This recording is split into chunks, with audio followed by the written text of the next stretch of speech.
இப்படி சிரிக்கிற ஒரு ஆளுக்கு வந்து என்ன கஷ்டம் வந்துட போகுது லைஃப்ல? எப்படி இருக்காம எல்லா நாள்லையுமே எல்லா சுச்சுவேஷனுமே இதே மனநிலையிலே அவன் இருக்கான். அதான் வந்து அவனோட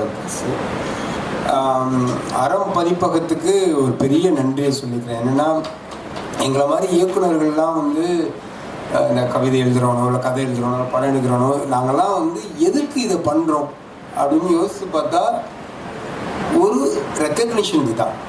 ஒரு காரோ வீடோங்கிறது வந்து ஒரு வெற்றிலே முடிஞ்சிடும், அவங்க திரும்பி ஊருக்கு போயிடல போக மாட்டோம். ஏன்னா எங்களுக்கு திருப்பி திருப்பி திருப்பி அந்த அங்கீகாரம் தேவைப்பட்டுட்டே இருக்கு.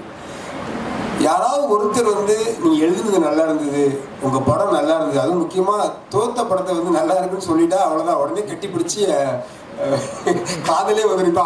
வந்த உடனே அவர் அப்போ தான் சொன்னார், 10 எனக்கு ரொம்ப பிடிச்ச படம், உங்களை எனக்கு ரொம்ப பிடிச்சிருச்சு சொல்லி கட்டி பிடிச்சிட்டேன் அவர். ஸோ அப்படி ஒரு விஷயத்தை, அப்படி ஒரு சந்தோஷத்தை வந்து ராஜ்மோகனுக்கு கொடுத்ததுக்காக அறம் பதிப்பது வந்து ரொம்ப நன்றி தெரிவிச்சுக்கிறேன். என்ன ஒரு பேர் பாருங்க, அறம் பதிப்பகம், அதுவே ரொம்ப நல்லா இருக்கு.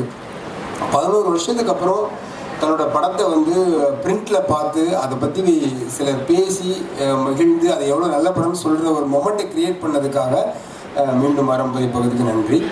ராஜ்மோகன் வந்து வெறும் குங்குமம் கொஞ்சம் புறாவோட நிற்கிற ஆள் கிடையாது.